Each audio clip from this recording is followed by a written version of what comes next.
Hello guys, shout out sa inyo guys. Ayan, kitang-kita po natin mula dito sa Barangay Hall.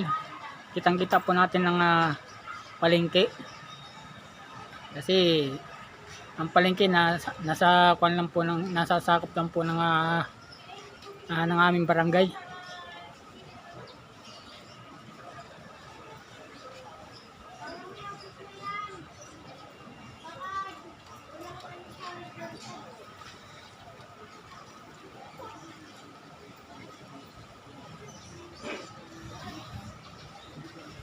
Ayan, panoorin niyo po. Maaga pa lang, marami ng tao ang palengke.